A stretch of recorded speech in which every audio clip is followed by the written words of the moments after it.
It takes a mixture of bravado and luck and cunning to be a war correspondent. Most people are not suited for the job. Most people could never do it. Me, I'm out. For good reason. There are people who are hardwired to be able to short circuit what we're wired to do, and that is stay alive. We naturally run away from explosions and gunfire. Trekking into a war zone requires a human to deny their most basic, fundamental instincts. To do it for news is even harder to imagine. I don't know if you remember James Foley. He was the journalist who was captured and beheaded by ISIS. But the merit and the importance of that reporting is immeasurable. Today's guest is not just a war correspondent. She's one of the most impressive war correspondents in the profession. And she's fought a war here in America as well. She takes it to a whole new level. She was a war correspondent in Afghanistan while she was 8.5 months pregnant. I'll give you another example. Following the 9/11 attacks, her instincts were to go to Afghanistan. She got there, and she was there when I think 95% of the country was still under occupation of the Taliban. Her accolades are impressive. She's worked some of the best networks in the world: Reuters, Fox, Sky, CBS News, ABC News in London, NBC, CNN, 60 Minutes, CBS Evening News, The Early Show, Face the Nation. She was chief foreign affairs correspondent for CBS News. And then something happened along the way. The most important or impressive thing about our guest is her personal accomplishments. She has overcome things that I don't think any of us would dare to even imagine. Nothing short of nightmare, one after another. And yet she persevered. She more than persevered, actually. She found tremendous meaning in the darkness and emerged a much better person. Today, Lara Logan. Hey, I want to talk to you a little bit about a sponsor. It's Car Shield. These people have saved my butt several times. Cars today are like computers on wheels, from electronically controlled transmissions to touch screens to dozens of sensors. And man, one of those sensors goes bad. It's really expensive to fix it. Car Shield has affordable protection plans that can save you thousands of dollars for a covered repair, which includes, anything in the engine, but also the computers, the GPS, electronics, the chips. One chip on my son-in-law's car was $3,000. He didn't have Car Shield. Yeah. Don't call dad, because I ain't paying for it either. Car Shield would have. Get Car Shield. Get that so you are covered. They have customizable monthly plans, rates low as $99 a month. You get to choose your favorite mechanic or dealership to do it. Doesn't matter. You don't have to worry about writing the check and then waiting for Car Shield to pay you. They do it all. You just call them up. Hey, I got a problem with my car. 24/7 roadside assistance, a rental car while yours is being fixed, all for free. Car Shield has helped over 1 million customers. So they are America's #1 auto protection provider. You need this for your car right now. 800-CAR-6000, 800-CAR-6000, or just go to carshield.com. Use the promo code SATURDAY, and you're going to save 10%. Again, that's promo code SATURDAY, carshield.com. Deductible may apply.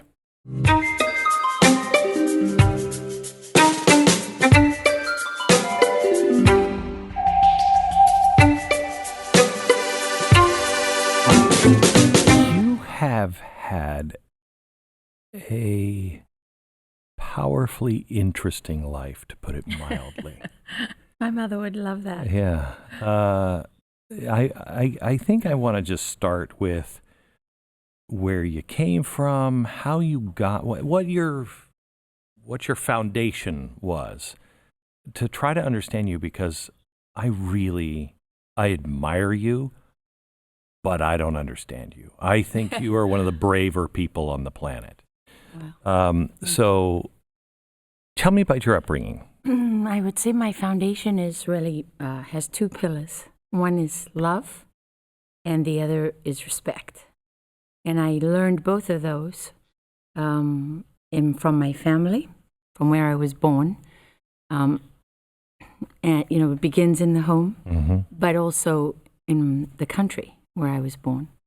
I learned it from the people in South Africa. I learned it from Nelson Mandela. I learned it from my mother. And those are the two things I've carried with me. I think that have been the strongest. I was born knowing who I was. Wow, what does that mean? It doesn't mean you don't learn. It doesn't mean you don't change. It doesn't mean any of those things. It just means that when people say I'm brave because I do this or I do that, I feel like a fraud. I feel a little guilty because I don't know any other way to be. That's just who I am, and it's not even a choice. My son was really afraid to do something at one point, 10. He was afraid of doing his taekwondo class in front of people, getting his belt, and he wouldn't do it. And I brought him home, and in my office I have all of these heroes, all these people that from history that are just heroic.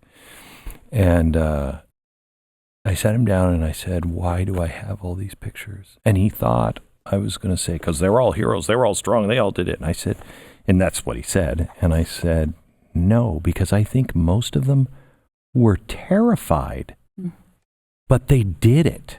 They did it. Do you have that other side where you're like, this is crazy. I'm sitting here in a very vulnerable place. Or does that not even occur to you?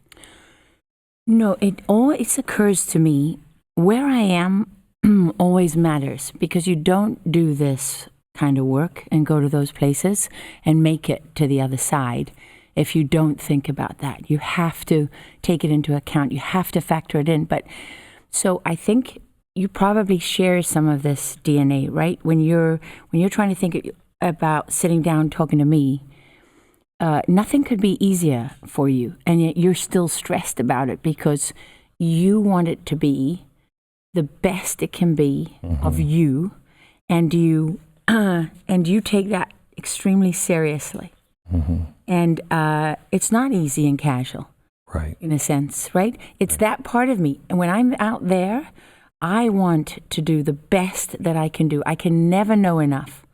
I can never learn enough. I mean, I literally don't stop talking to people and engaging with people and taking everything in from the time it starts even on the flight, on the way in. You can always meet interesting people heading into a war zone. I love talking to... If there's a flight, by the way, if there's a plane. Yeah.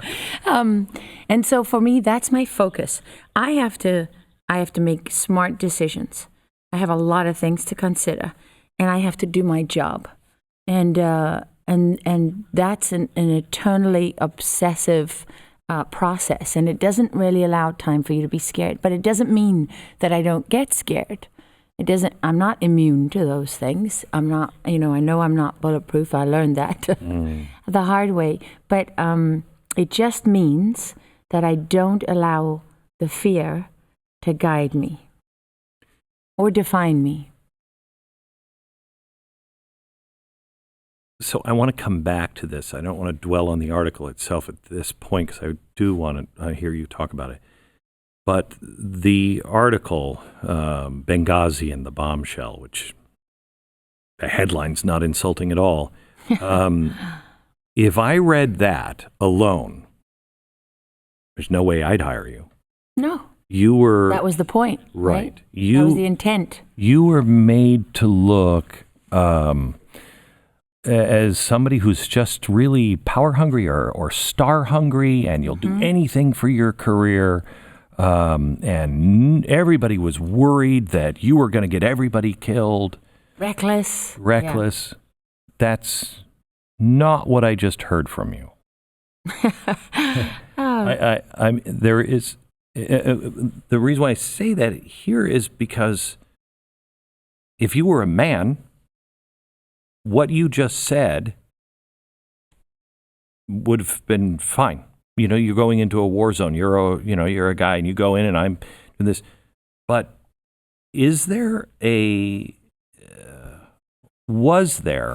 problem that you were who you were, being aggressive, going in and doing these things, and it's because you're a woman? No, it's not because I'm a woman. It's because I'm a feminine woman. It's because I'm a sexy woman. That's the problem. Not just being a woman. Look at the history of this. I mean, when I started out, yes, I was told by the CNN bureau chief in London, no one with hair like that is ever going to be taken seriously as a war correspondent. I was told my accent didn't work. I was told all kinds of things, right? And I never let any of that stand in my way. And I did, of course, run into it, when I was in Iraq during the last months and then moments of Saddam Hussein. And I remember the men on the crew who wanted to leave and I wanted to stay, saying, you just want to get your face on TV, you just want to be famous. And of course, I'd spent years in Angola in the Civil War, in the South African townships when they were on fire and people were being necklaced. I'd been in Mozambique in the Civil War there. I'd gone to places that made the Afghan war look luxurious. Okay, because they have supply lines from Pakistan, and I was treated as if I was this silly little girl who only cared about her ego and her fame, and I never worried about those things because they weren't true, and I know exactly who I am and what I'm doing and why I'm here, and also because there were other men who didn't see it that way and who recognized and saw me for who I was and respected that. So I've never been one of those women that likes to complain about, how I was treated as a woman, because it never bothered me that I had to work harder. I would have probably done it anyway. I liked it. I liked working like that. Right. As a conservative, I mean, I came from nothing. I'm the first one to go to college, and I never finished college in my family.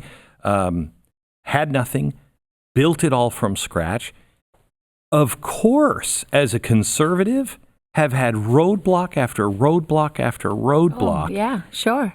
I don't really care. Yeah. I mean, I only say, being a conservative sucks only because they keep saying there's no, we can't make it. Oppression. Are you kidding me? Try to do what we do. No Lifetime Achievement Awards for you, Glenn. Yeah, no, nothing. Right? Nothing. No DuPonts or Peabodys or anything else. And I don't care. I don't. Or Emmys. Right. I don't live for that. I don't really care about that. So I appreciate the fact that you don't focus on, that's what was going on. You're just trying to get the story. And also, one thing that I think is important to point out, that article, Benghazi and the Bombshell, that wasn't about my being a woman. That was that was a hit piece. It was an assassination piece designed to destroy me and my career. That was the purpose. I read it as somebody have run the blaze for years, mainly into the ground, but run it for years. And if I didn't know better, I would have read that and said, "Oh, no way." Now, if I'm running an organization in New York, absolutely not. You're the last person I would have. I at least can recognize the bias. I don't think they see it. I don't think they. Well, you don't have to look any further than the line in that article about what happened to me in Egypt, where Joe Hagan, the writer, describes it as being groped. And that, with all the things with all the dishonest things that he put in there to smear me, all the lies that he told, all the nasty, snarky, anonymous comments and everything else, none of that mattered to me. What I cared about was I felt like the moment I came out of that square and they put that black traditional chador, the robe, on me, and I disappeared, that's what it felt like when you've been raped, and in my case, gang raped and sodomized, and 25 minutes. it was more than that actually, but it was more like it was closer to 40 minutes. But when you've lived through that, the one thing that you have, any rape victim knows, any sexual assault victim knows, what you have is your word, because you can't show all of your injuries, right? And in that moment, that man and that magazine, they knew it wasn't in dispute what happened to me in Egypt. There was a record of it. There were witnesses. That our security person, Ray, had written an eyewitness account, for the parts that he saw, and he wasn't even there for all of it because they tore him off me after 20 minutes. So for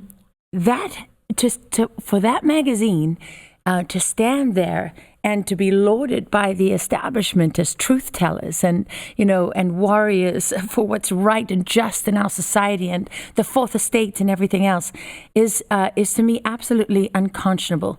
That they can turn gang rape and sodomy into groping, and nobody has a problem with it. You don't hear a murmur.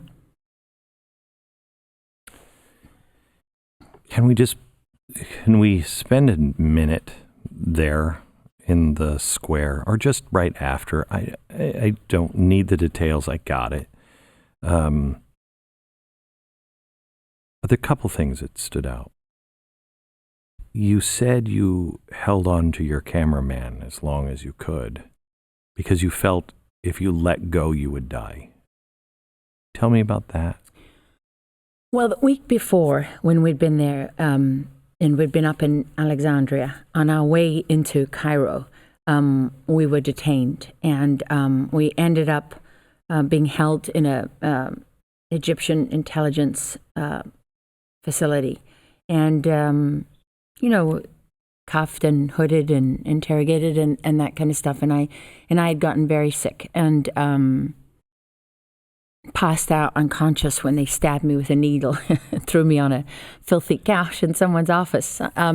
But we'd come home from that and gone back a week later. Again. Why? Well, because I knew that Mubarak was coming? about to fall, and that would change everything in the Middle East. And it was such a big event, and I wanted to be. I have like a homing device. Mm-hmm. I'm a homing pigeon. Mm-hmm. And when there's something like that's sort of at the center of many significant things, that's where I go. When a bomb goes off, I'm typically not running away from it. I'm running towards that scene, and you see all the people passing you. It was happened when I went into Baghdad during the Iraq War. I remember seeing, lots of people leaving and people on the march out of Baghdad, and the Iraqi army on the march with their artillery pieces. I don't even know if any other journalists ever saw that, because it was quite extraordinary. And we were heading into Baghdad, the oil fires burning and the planes, the bombers flying. And it was quite unbelievable. But I knew that I was going the direction I was meant to go. And so for me, when I went back to Egypt, it was specifically for the fall of Hosni Mubarak. And he quit about 10 minutes after we landed in Cairo. So we rushed to the square, and we only brought a security person with us because we'd been arrested a week before, and we wanted to show CBS that we were being responsible and that we were taking our security seriously, And in the end, actually, Ray really did save my life, because I thought when we were separated from the crowd, and I thought at first that people were trying to help us, and then it turned out actually that wasn't the case at all. They were among the people who raped me, but Ray was the only one that I managed to hold on to, and he was the one. I mean, he was. I was holding onto his shirt, so that's how far he was from me. And he kept saying to me, "Lara, don't let go. Just don't let go. If you let go, you're going to die. Lara, get up. Get up. If you don't get up, you're going to die. If you can't stay down, stay on your feet. Stay on your feet." And then he would tell me, "Okay, they're beating us with sticks, and they're taking our passports, and they're doing this and they're doing that. And of course, at a certain point, he didn't want to say what he saw. And when I lost him, I thought, this is it. This is the moment now. It's over. I knew that on my own, that I had no chance of surviving. And actually, it took me a few years to realize that was really the moment. Instead of the moment I died, that was the moment that I lived, because Ray fought his way through the mob to, once they discarded him, because that was all, it was about what they wanted to do to me. He found some Egyptian soldiers, and he forced them to come and find me. And that really is what I believe saved my life more than anything. It were also the women that I fell onto in the square where I was dragged. And, at that point I didn't have the strength to get up anymore. So I was down for the last time then. And so that was fortunate. But the young men that jumped up to stand between the mob and the women, I think, they did it in part for me, but in part also to protect their own women from what was happening. And all of those things sort of came together in a moment where I had a chance to live instead of die, and that changed everything.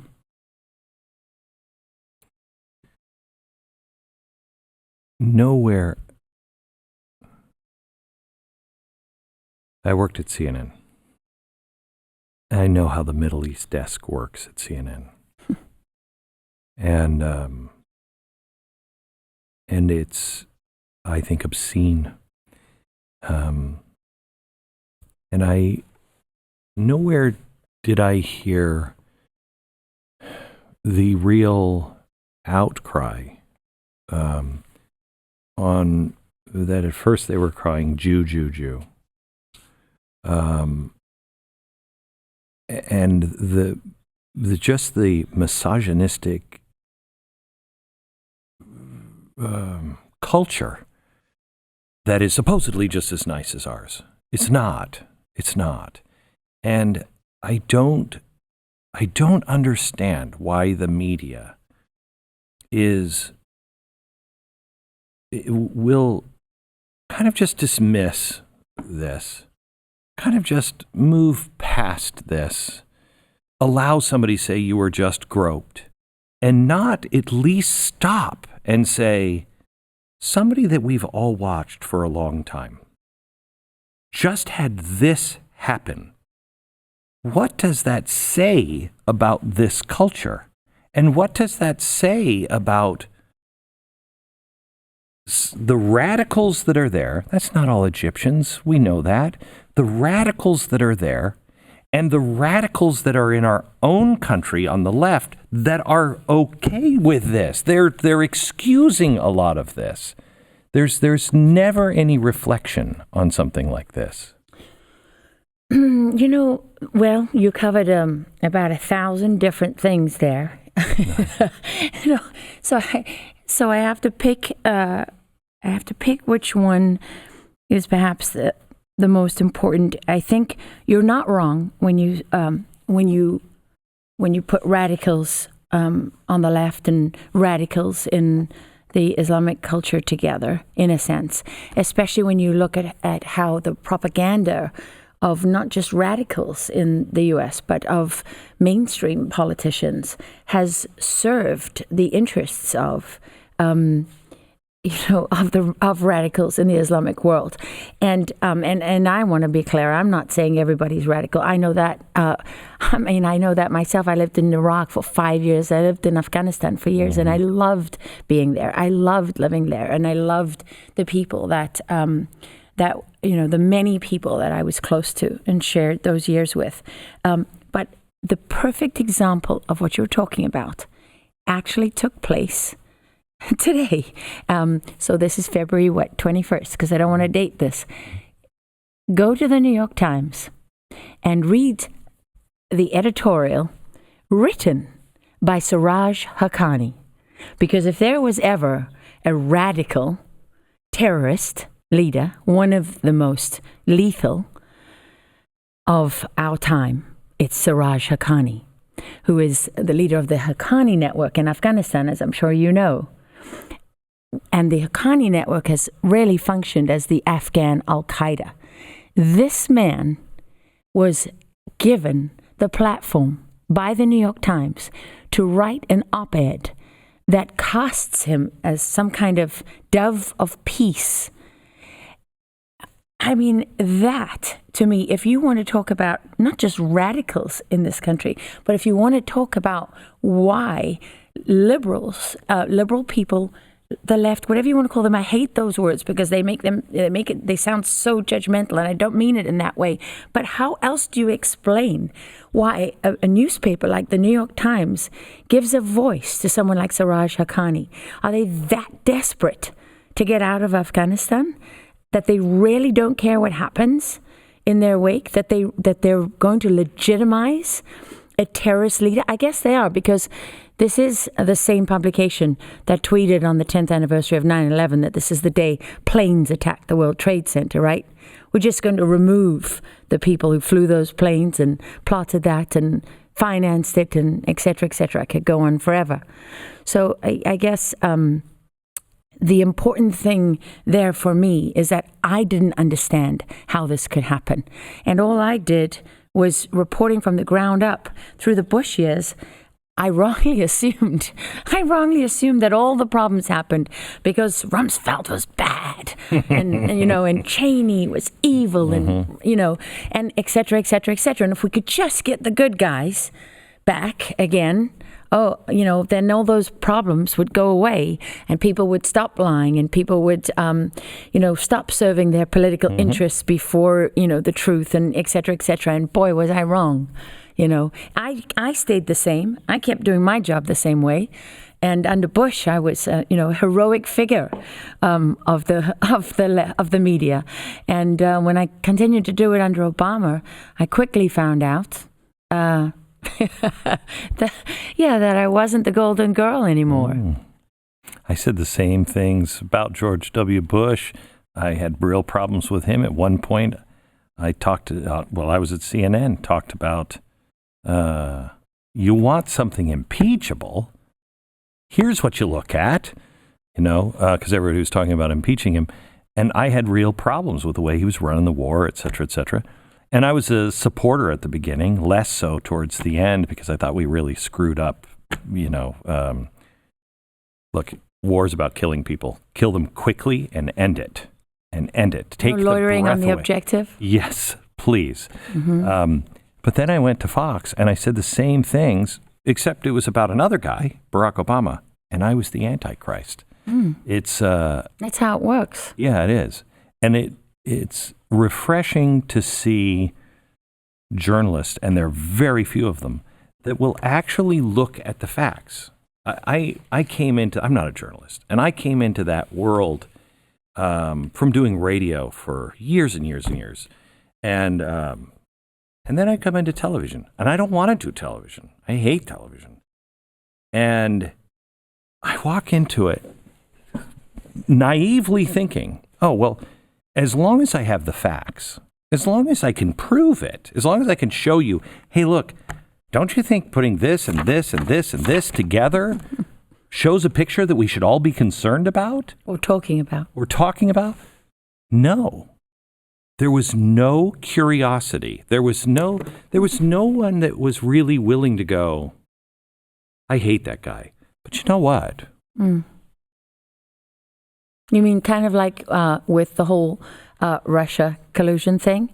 There's nobody that's going to say, oh, by the way, wow, if you're using the criminal justice system as a political weapon, that's bad for all of us. All of us. And now, it's so ironic, of course, because now you hear that with everything happening with Bill Barr and Trump and Roger Stone, and you literally hear the very people that have been doing this for years, saying, oh, this president has to go because he's weaponizing the criminal justice system.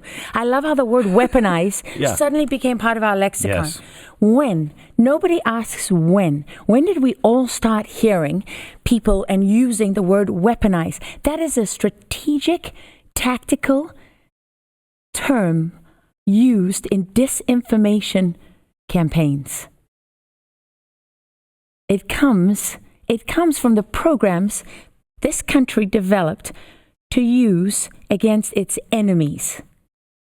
And it's become part of our lexicon because that's what you call shaping and normalizing, right?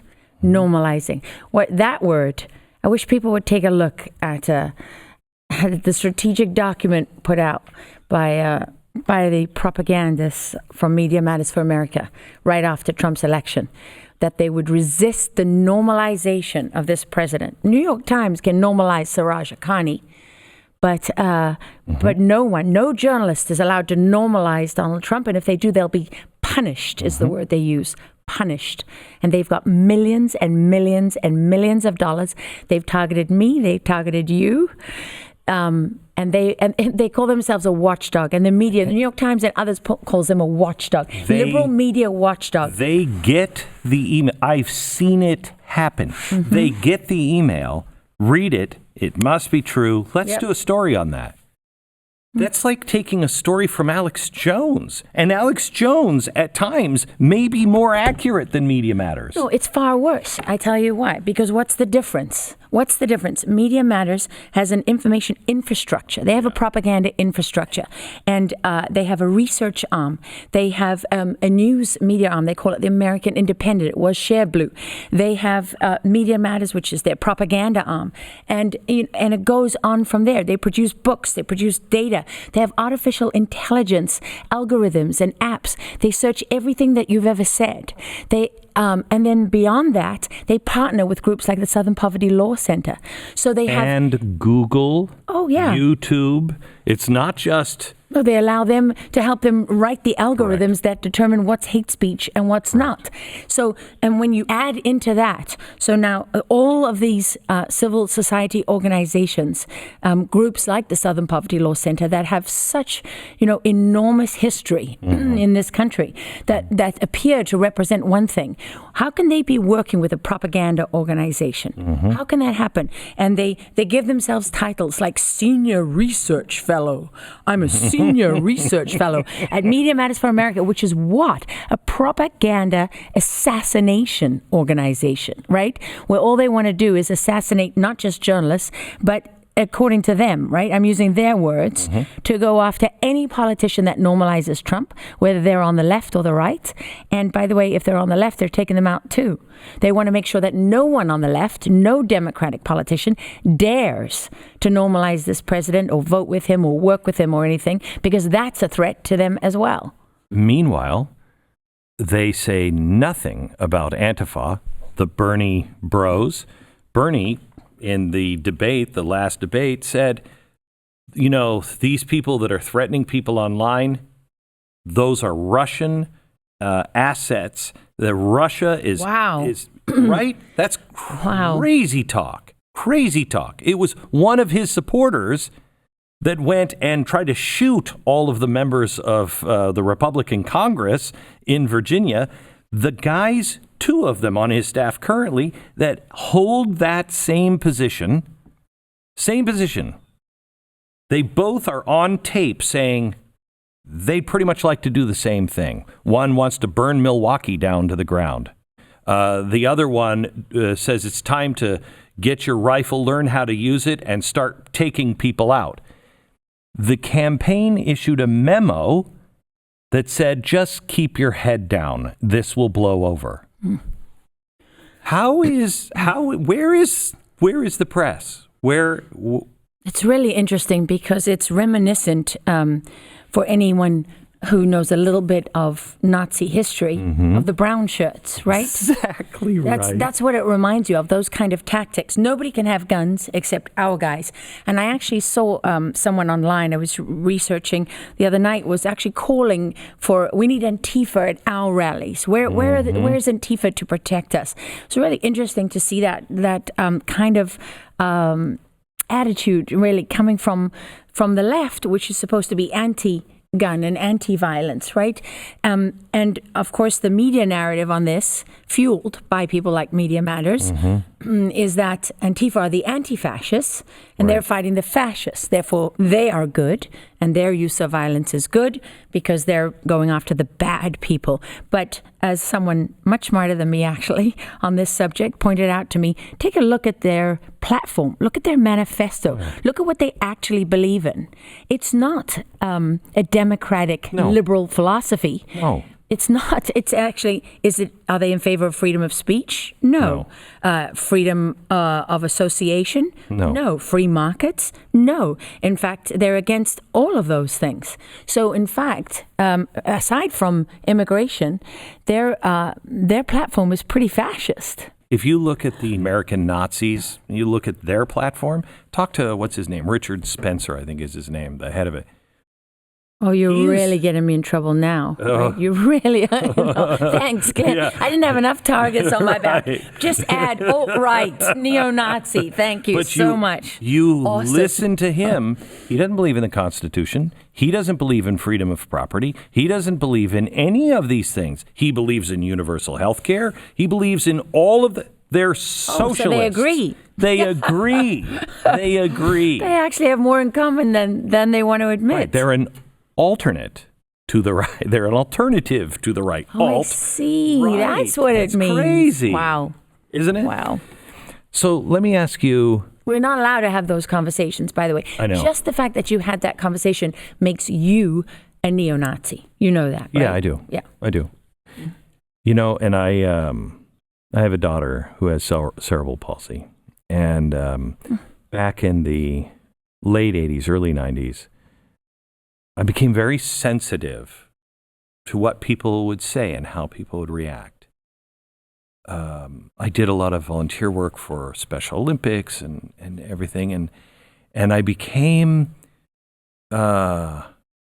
dangerously soft because my heart was leading me. And I think this is an American trait. I hope it's a human trait, but Americans generally, they don't care. Just live your life the way you live. You know what I mean? I don't want to hurt you. Don't hurt me. Live and let Just live. Live and let live, okay? Yeah. So when you say, you know, hey, handicap, that kind of really hurts. And people are like, I'm sorry, I didn't. But it's gone so far now to where I think of the words of Hitler where he says, and the bigger the lie, the better. We are now to a place to where society has beat people up and bullied people so much that you will actually say, not you, not me, but a lot of people will either say or just remain silent on a man can have a baby too. Man can have a menstrual cycle. No, they can't. And if you're buying into something that big and that you will stay silent, all the rest of it is nothing. It's so interesting because society doesn't beat us up. People beat us up, right? And there are people hiding behind things like society, or it was a mistake, or it was an accident. And that's the frustrating part for me, is that the real bad guys, the people behind all of this, driving this, they know how to exploit what is already there, right? They know that most journalists are liberal. Doesn't mean all journalists are bad and nobody reports the truth. What it means is there's a sympathy there. There's a natural shared common ground that can be exploited. And that's exactly what they're doing. And so human nature is, nobody wants to be alone on the 50-yard line at the Super Bowl, right? No. Oof, that's uncomfortable. Yeah. There's only a few people that are really built for that. What does everybody know? It's easier to go with the crowd than not. And so they count on that and they use that. And they don't need to have an army of, 10 million people. They just need to have enough to trigger that behavior. And the most effective weapon they have is when we police and censor ourselves. We do it for them. That's the silence you hear, right? That's what it is. That's us policing and silencing and censoring ourselves so that we don't pay the price that we see others pay. Losing your hair sucks beyond belief.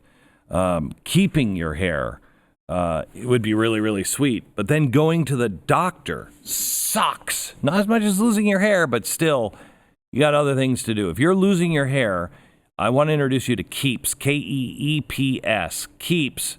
They offer 2 generic versions of the only 2 FDA-approved hair loss products. And it's the real deal. The generic versions will save you a fortune. It's really simple. You just go to Keeps and you answer a few online questions. You take a couple of pictures of your hair. A doctor reviews everything and then recommends the right FDA-approved hair loss treatment for you. They get shipped discreetly to your door. And, you might be thinking, well, does it work?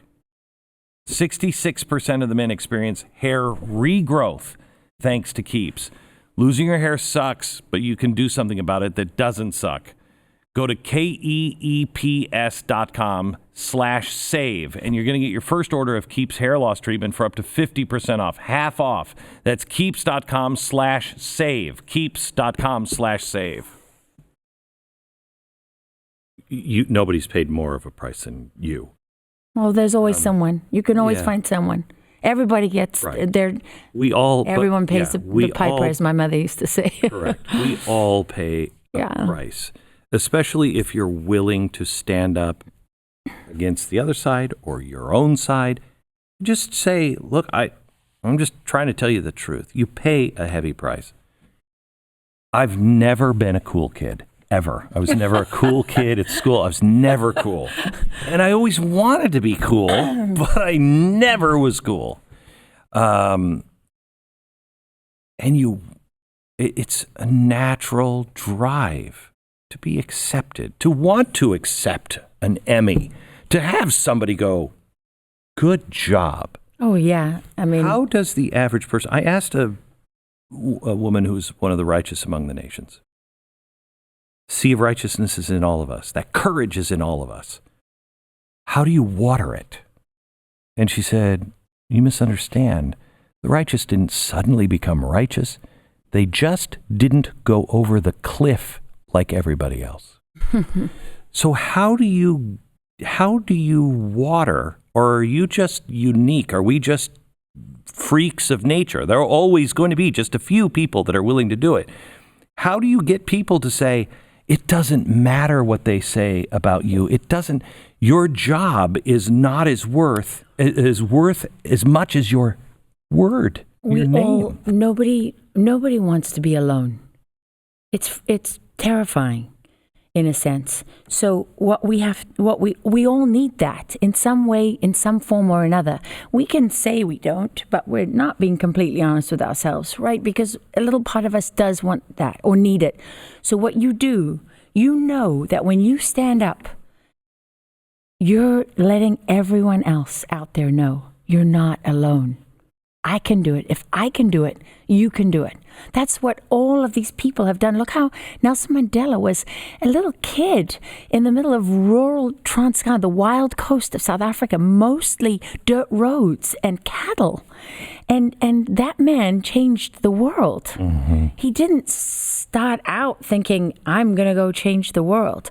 He just followed what he knew in his heart. He knew the difference between right and wrong. And he was never going to run from that. It was always going to be with it to him. That man at his trial for terrorism, do you remember that? The Rivonia Trial, all the way back in the late 60s? His friends, his family, the leadership of the ANC, his party, they begged him not to give the speech that he gave. And I go back to it because it's burned into my soul and into my memory. But also it still leads me. That's the thing about principles. They endure everything. They endure through time. Why is Shakespeare relevant today? Because the principles. And Nelson Mandela wrote these words. He said, among many other things, but the ones that stuck with me, he said, freedom is an ideal for which I would like to live. But it is also an ideal for which I am quite prepared to die. And everyone close to him thought that would be perceived by the South African government as a challenge, and that he would extinguish any chance he had of not being executed. And he said it anyway. He didn't know when he said it that he would have the next 27 years behind bars. He didn't know that. He was quite prepared to die. So that's the spirit that guides me. That's all I know. So you're from South Africa. You grew up with that. You saw things that Americans have never seen. We have not seen these. I mean, oh my gosh, the poor here. The poor here? Go anywhere else in the world. Our poorest are still one of the richest 10% globally. So we don't have that experience. It's like times you just want to shake America and say, would you just open your eyes and look what you have? Yes. How do we, and I don't mean stuff, I mean the freedom, the ability. Somebody can come here from Afghanistan or from the occupied territories, if you care to call it that, anywhere. And if you apply yourself, if you are good, if you're sharp, you can succeed where other nations, other societies will squash you down. It may not be utopia, but it's still the best in the world, and we are just dismantling it. If the American dream were not so powerful, would it really be something that people talk about all across the world? Would it really be something that people chase? They come from all kinds of life. So being from South Africa, seeing us, from what you've probably thought of us when you lived there, to what you felt, what did you think then? What did you think when you first came here? And where are we now compared? For me, I think one of the things that many Americans don't understand is that this country is defined by the coasts. Mm-hmm. The media and publishers, books, all of that. Where does most of it, the vast majority of it, and the centers of power, where do they reside? On the East Coast, New York City, and the West Coast, Hollywood, defines America in the entertainment world and music, right? Mm-hmm. So those two things, that's our view and our vision of America from the outside. Nobody has any concept of the middle. The flyover states, right? The place that... That's the heart. When you're here, that's the heart. No, not according to New York and LA. I know. Not according to Hollywood and the media. And so one of the things that for me I think is left out of the narrative that most people don't understand is that the American dream is built on hard work. Mm-hmm. It's extraordinary how hard people actually do work. There are a lot of people who don't, but really the average American works very, very hard and often more than a couple of jobs. Mm-hmm. I live in flyover country. Okay, I live in a tiny town in the middle of nowhere in the hill country in Texas. And I'm done apologizing to all the people that I know and my friends and people that I meet on the East Coast for living in a sea of red, as people have said to me. And I'm done pointing out, which is not honest because I'm pointing it out now, that this is the last time. This is the last time I'm going to say this. Right. Every city in Texas went Democrat in the last election. Every big city. So I have learned that visiting those places, glimpsing them, is not the same as actually living there. I have learned so much about what it's really like to be in rural America, where you can't just call and get your washing machine repaired. I mean, sometimes, my bosses or colleagues will say with exasperated, well, how can you not, have done this or have done that? And I'm like, well, because it's it's taken 2 months to get someone to come here who thinks they might be able to repair the dryer. You don't know what, Right. I mean, we put salt in our water. We pull it out of the ground. I mean, I can't begin. I will come home at 3 a.m. from interviewing a world leader, and I'll be doing laundry and on my hands and knees cleaning the floor because I cannot bear the thought of waking up without it being done. And there's nobody else to do it. Okay, besides us, we're doing it. And so I've learned about that. But I think also living in the U.S. as opposed to when I was living in Iraq for years and working in the working for an American company, living in London, working for an American company, visiting, being married to an American, that was not the same as coming to understand the principles of this country. That democracy here works because of equal representation. I've seen democracy fail. I've seen it, succeed, and I've seen it fail in all kinds of places. Democracy will always fail. True democracy. A representative republic will not. And that's missing from the conversation. I didn't understand that. So I'm mystified why nobody has asked Pete Buttigieg about eliminating the Electoral College. Does it not register that? Well, does it not register? You're from Indiana. Right. Why would anyone from Indiana ever vote again if you get rid of the Electoral College? It won't matter. Right. None of your votes will matter. And all of these places, even South Africa, even Nelson Mandela made a deal for the first South African election, the first democratic election in South Africa. He traded away votes of his own party so that his majority wasn't too big. And he gave them to his main rival opposition, on the black political front. And because he knew that if they were humiliated by the election result, that he wouldn't be able to deliver anything. He wouldn't be able to build the country. He wouldn't be able to bring people together. I don't know if anybody is willing. I don't know if anybody wants that. I think there comes a point to where people have been shoved up against a wall in their corners for so long and belittled, and that I fear that there is, and maybe, hopefully we're moving past this, but I fear there's a point to where I just want to win. I want to shut you up. You know what I mean? That's deadly. No. That's what's happening on the left. Just shut them up. Well, that's not just happening. That's orchestrated. That's deliberate. You sound like the biggest conspiracy theorist ever. Who are they that are orchestrating? I'm only playing. No, I know. But, well, this is. It's easy to see the patterns, and when these patterns emerge, they lead you to strategies and to tactics, and none of those things just happen on their own. That's not how real life works. So yes, conspiracy theorist is a label that is used to silence people and shut people up.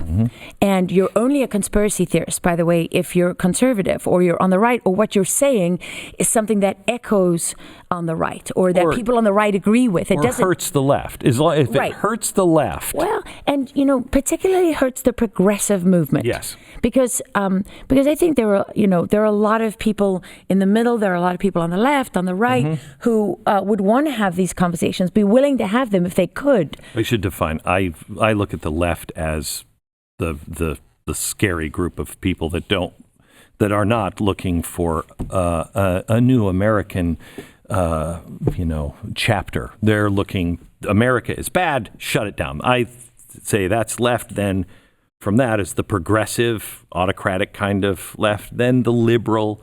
I see. Medium. So to me, that's my spectrum. That's why I use that. So what I find when I go to different places in this country, they can be cities, they can be towns, they can be big, small, it can be, it can be in California, it can be in Nebraska, it can literally be anywhere. I find that actually, if you're civil and you're honest, most of the time, you can get past just about anything. There are, I do have my red lines, and my red lines are real, right?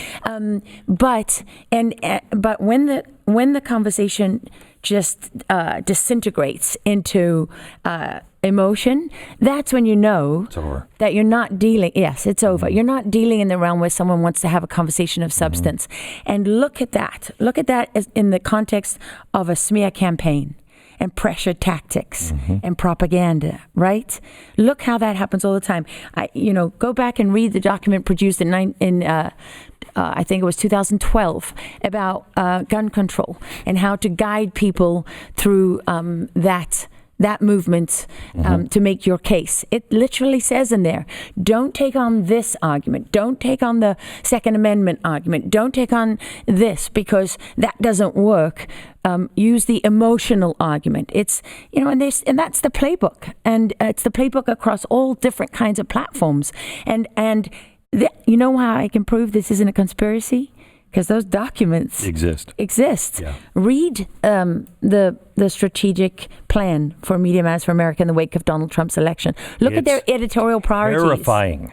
Well, thank you for reading that.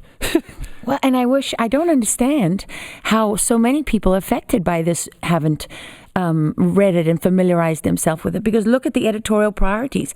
They line up with every single thing that has dominated the news media since Trump's election. There's his conflicts of interests, his collusion with Russia. He's got the legal mandate, but not the popular mandate. He won the popular vote. He's not the legitimate president. He's the least popular president in history. I mean, one after another, you can see all of these stories. You can see where they originated. Right. This happened before any of these actions were taken. Right. The Supreme Court is in there. Supreme Court nominees opposing everything this administration does in the court. Look at what's happening in the courts. Why isn't that being talked about? So, you look at these things, and to me, it's becoming more and more obvious. To me, I'm now going, oh, come on, dummies. You're not. This stupid America. You're Democrats. I know you. I live next door to you. You're not a stupid person. You love the country. I'm seeing people like Bernie Sanders, and I'm seeing the audience in the debates boo capitalism, stand against all of the things that are fundamentally American that I know you as a Democrat. You're not a communist. You're not a socialist. You don't want to get rid of Wall Street. You want some reforms. You want to clean things up, but that's not who you are. When are they waking up, or do they, or are they? Do you see anybody waking up?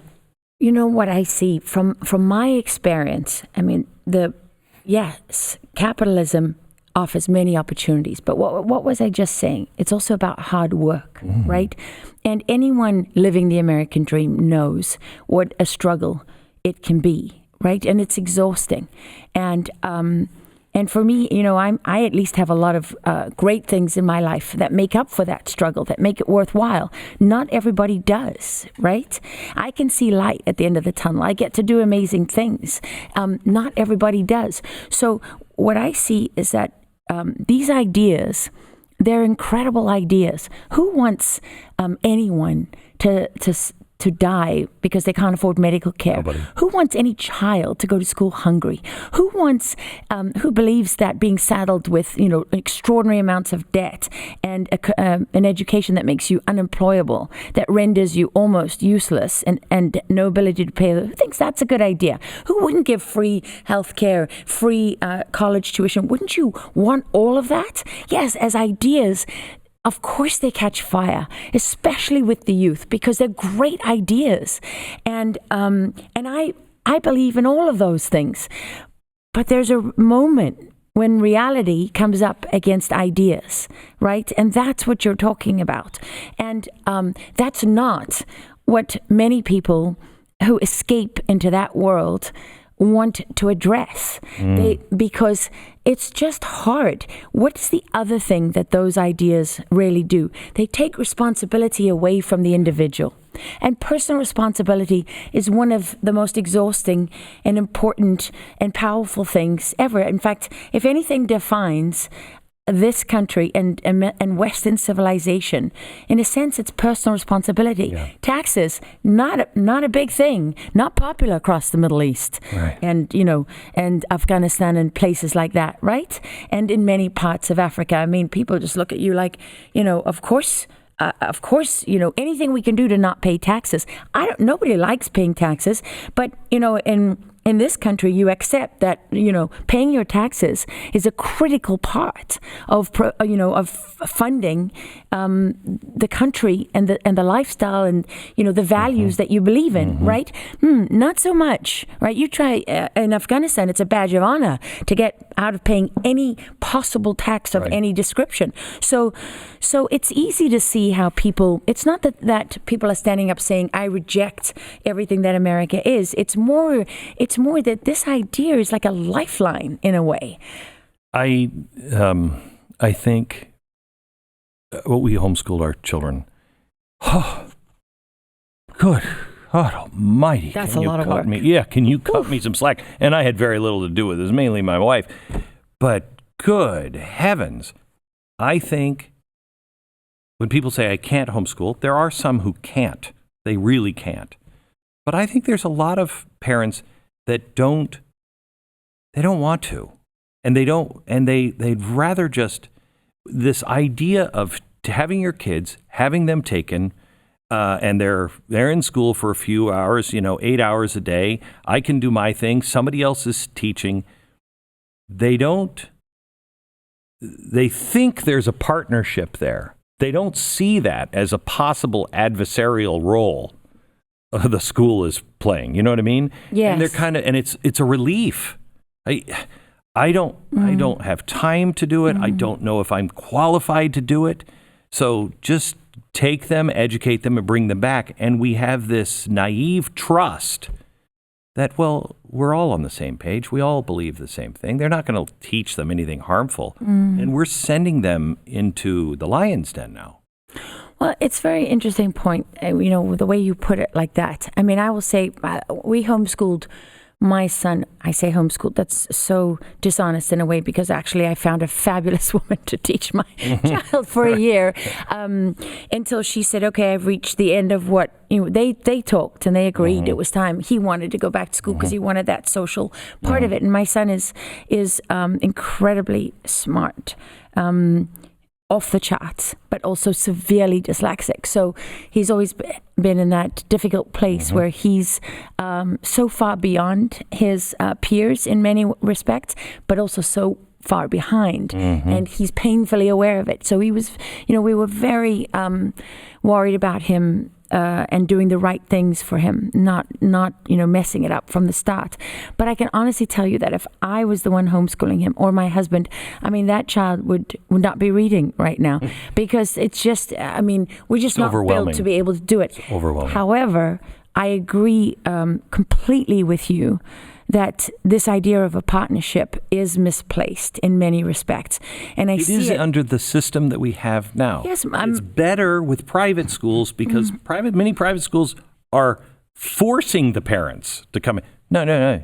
We're not here to babysit. You got to come in. You have to volunteer. You have to be part of it. There's that partnership. But public school is... I fail on all of those counts. I just want to say, but I do my best. But the thing that I find so staggering is, to have my children at age 6 talking about sexuality and gender. And I'm like, wow, I mean, I haven't even had a chance to talk to them about that. It's sort of, and then you start to realize that partnership is really not just a partnership. It's something else.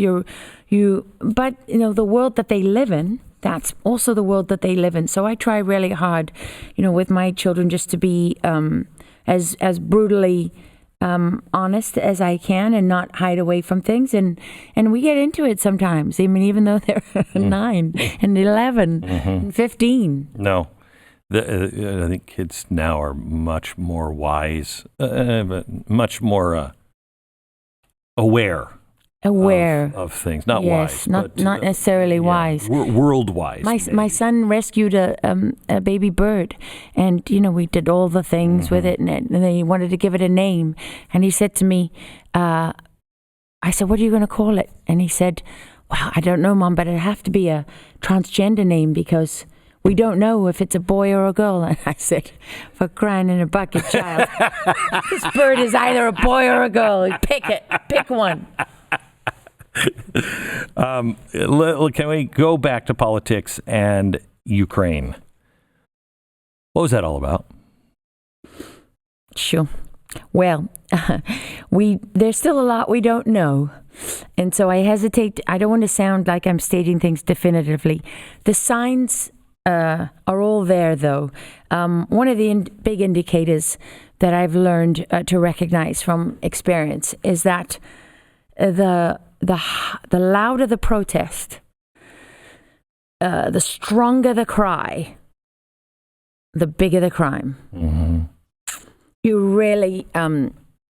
really have to wonder why it's so important that we don't have a conversation about this. Yes. That we don't talk about this, and that we look somewhere else. There's two.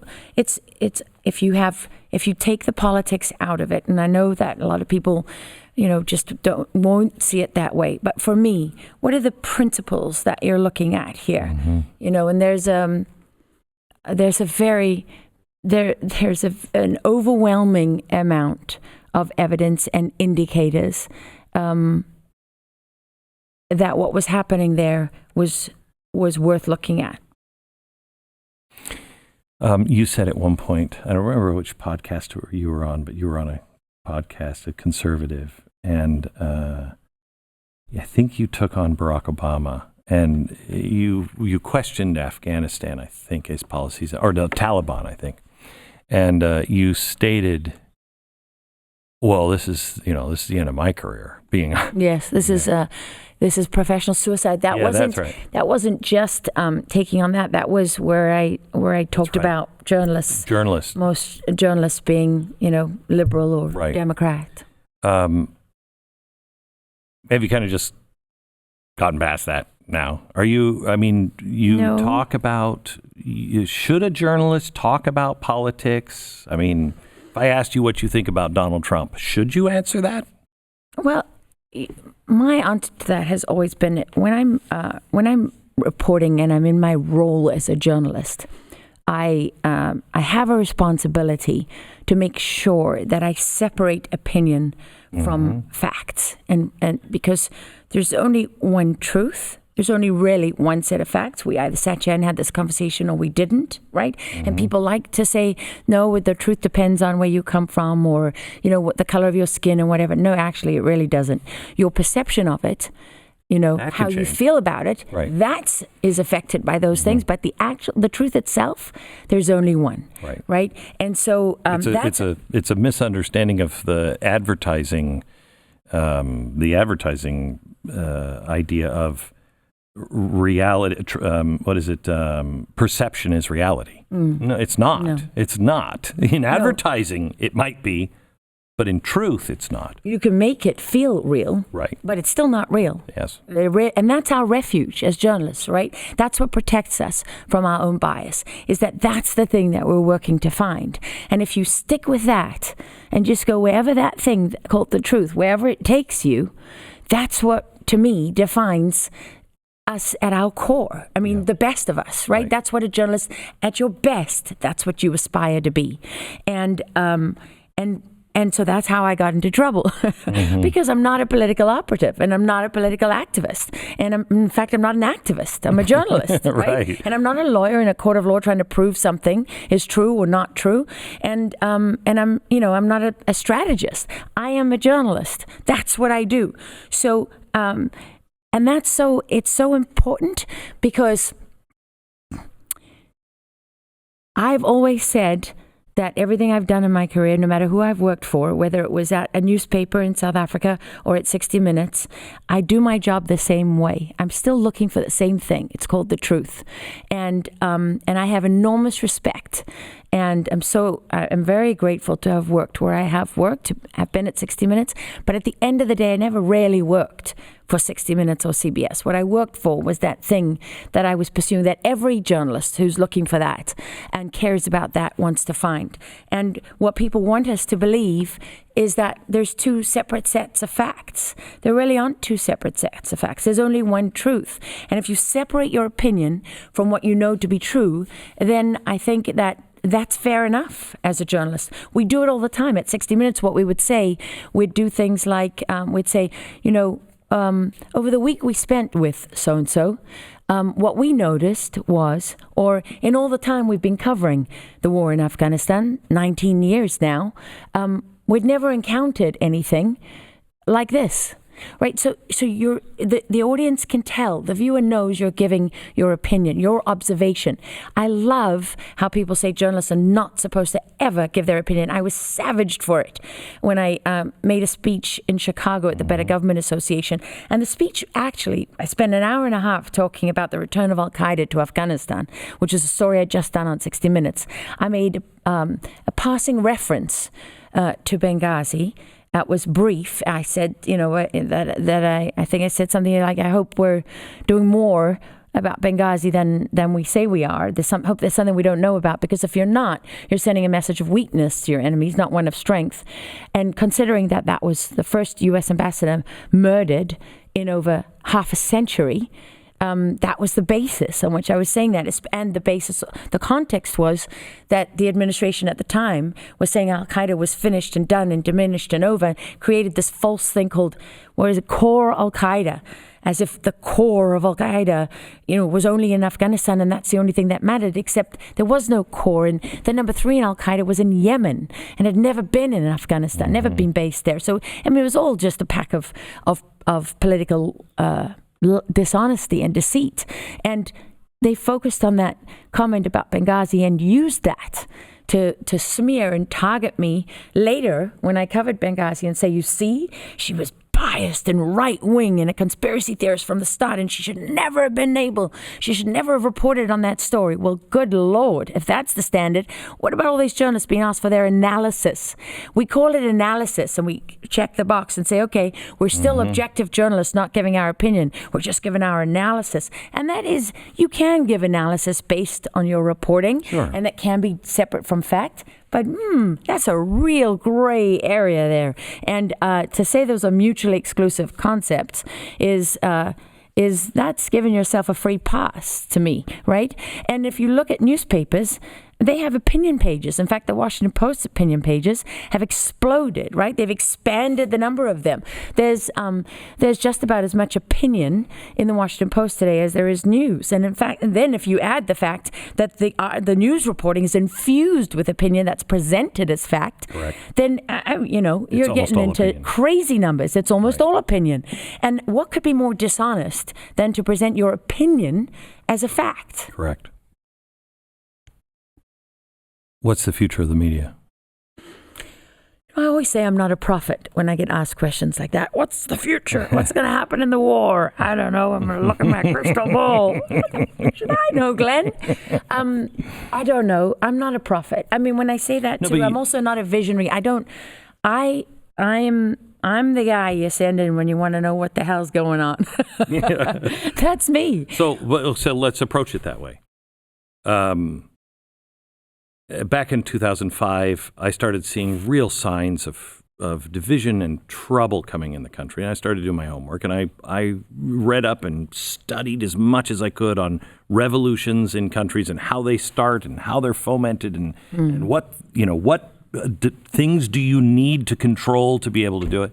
And I've just been checking the list. And I can tell you where we are, based on that. That doesn't mean I know what's going to happen.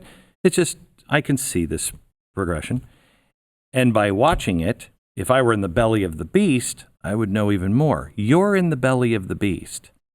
Is there a sense that, because what has to happen is a great humbling for all of us, a great humbling.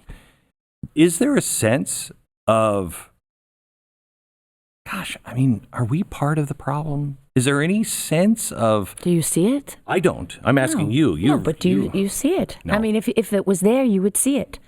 If it was there, then everyone who published false accounts of what happened at the Lincoln Memorial with Nick Sandmann and Nathan Phillips, they would not have revised their stories and doubled down and then looked at other ways to criticize, privileged kids and Catholic kids and Catholic schools and this and that, and don't even go to the red hat, right? So where you would see that accountability, you would see news organizations that were awarded Pulitzer Prizes for their reporting on Russian collusion, the non-existent collusion. You would see news organizations standing up and saying, you know what, we're not okay with this. We're not okay with this anymore. You would not see John Brennan and Clapper being paid to comment on the things that they have a vested interest in shaping and steering and lying about. You would not see the same thing happening with Ukraine that you saw happening with Russian collusion. You would not see Adam Schiff be given a platform across the media space without being challenged. How can you not challenge him when he says things that you now know to not be true? How can you allow Maxine Waters to go on and still talk about Trump as if he is a Russian agent for Vladimir Putin, and as if the entire Mueller investigation never happened and Horowitz's report never happened, and still see people cite Carter Page as if he's a Russian spy when he was actually an American spy? Right? How can that be happening? Now, I'm burying myself once again as I think about the story I'm doing on that is about the way people who believe and feel that they've been left out of the media conversation in this country for the longest time because their views don't fit with the liberal worldview that most journalists have. I'm doing a story looking at the media from their point of view. It's their story. The media's point of view, or the people who've been left out. Behind. So, the forgotten man. I hit just about every possible nuclear issue that you can think about. I mean, from anti-abortion or pro-life, whatever you want to call it, to Russia, to Ukraine, to Antifa.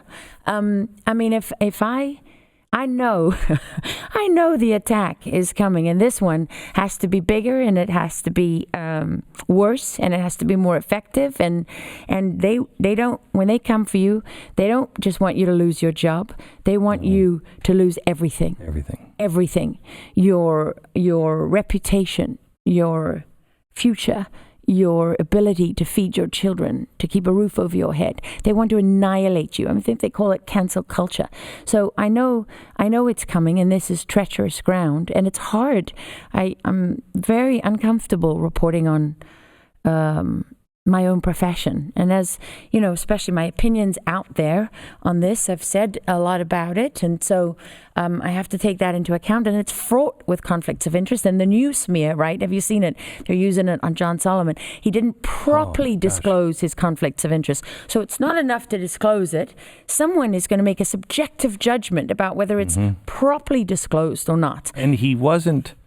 And he did some journalistic things like calling sources and... No, but that doesn't count. No, that doesn't count. No, don't talk. No. What document? No, I don't know. Don't look at the document. Right. Solomon is compromised. And he's not disclosed his conflicts of interest, and he's toxic, and you don't want to touch him. Right. I'm doing to you what you did to me. I know, right?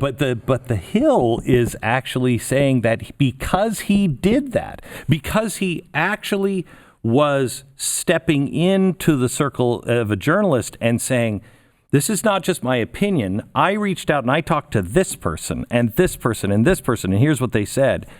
That was a compromise. Oh, wait. So what they're saying is, if you don't do any journalism and you just write whatever you want, That's okay, apparently. that's you're good to go. Right, You, but because Siraj Haqqani giving your opinion in the New York Times on their editorial page. Wow. I mean, that's like, well, see, it's that. I always say, this is one of my rules. When 1 + 1 doesn't equal 2, something's up. Because if it conflicts with the way you know it works in the natural world, it's not natural. Mm-hmm. You said something at the beginning of the interview that stuck with me. I'm an alcoholic, and I remembered when my whole life burned down, and I had nothing. And the only thing besides my family, the only thing that I wanted back was my name, my word, to be able to look somebody in the eye and go, this is true. This is what I believe. Alcoholics lie themselves into everything. And so you find yourself and you realize you could take everything away, everything. But if I lose my word, I have nothing. You said at the beginning of the interview that you, I don't remember exactly how you phrased it, but you felt in the square that you didn't die. You won. You lived that day, and you spoke about, in a way, your word, that you have an asset. That's all you have. And that's all you have. And when somebody tries to take that from you, especially, I mean, everybody knows that with sexual violence and sexual crimes and rape, that's what it's about. That's what it's about. Everybody knows that. It's the basis of the entire Me Too movement. But isn't that also what is happening when you said they don't want to just destroy you? They want to take everything you have. That's right. The fastest way is to betray yourself. Oh, they want you to betray yourself. Oh, because that's the biggest prize of all. If they can bury you with your own words and your own actions, that's the Olympic gold. Or get you to come along.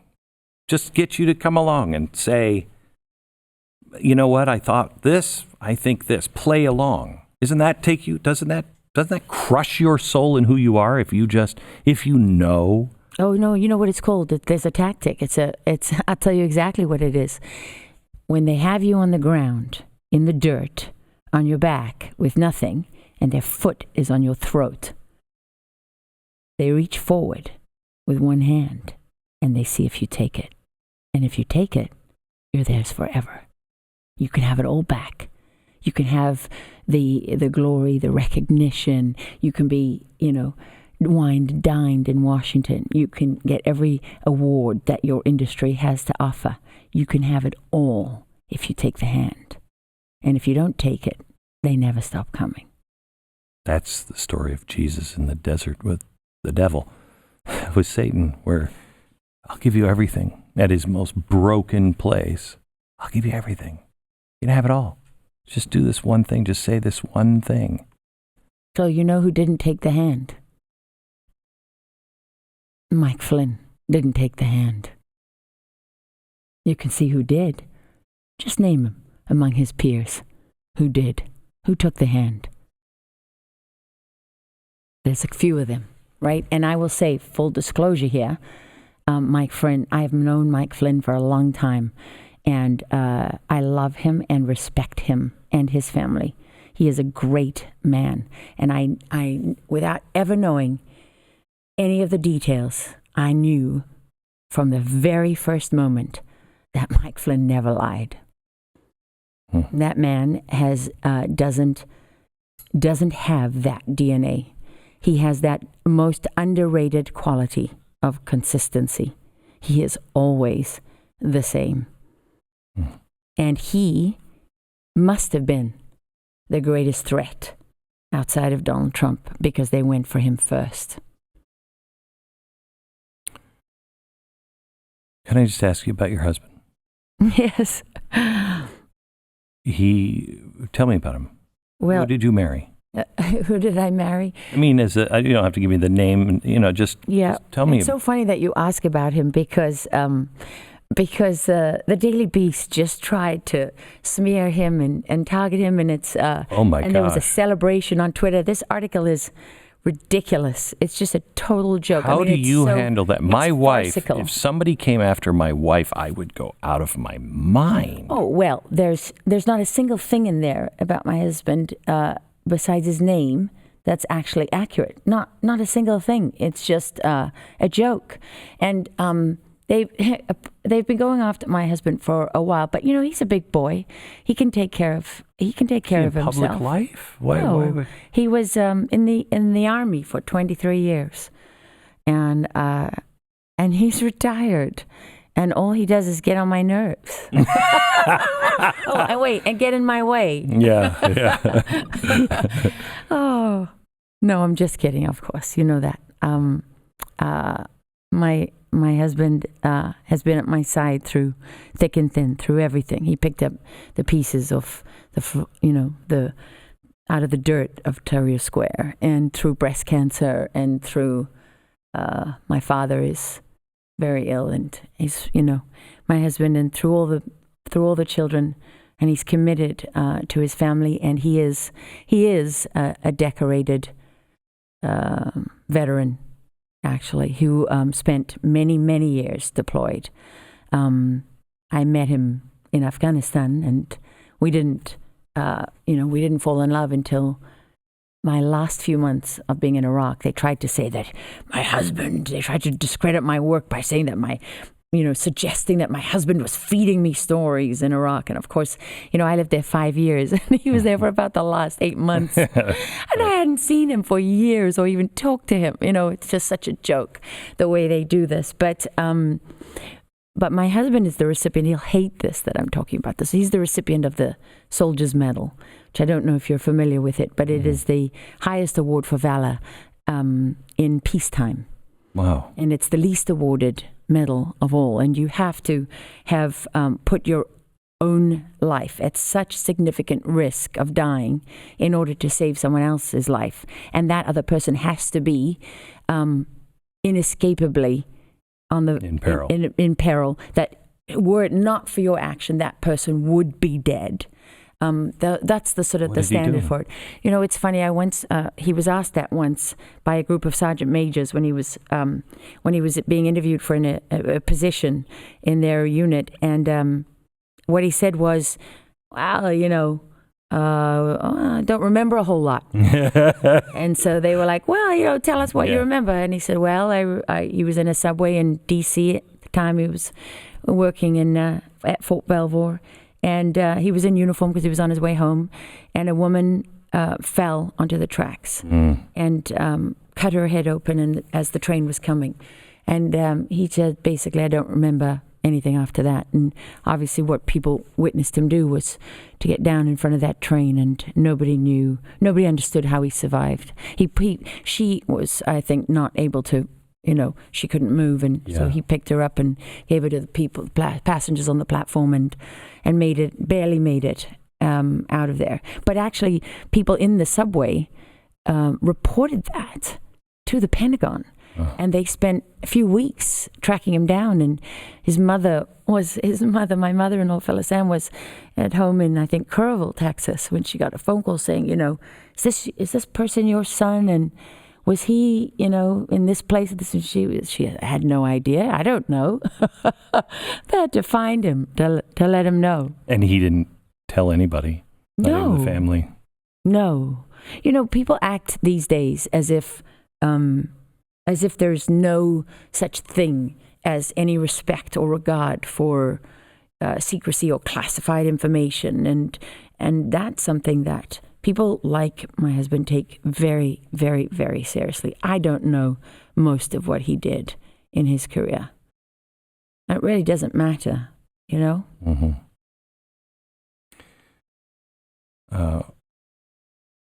Roger Ailes was interviewing me for Fox. And I had dinner with him a couple of times, but we never talked about business. And he says, I want to meet with you. I want to talk to you about a job. I went and had dinner. I think I lost 15 pounds that night.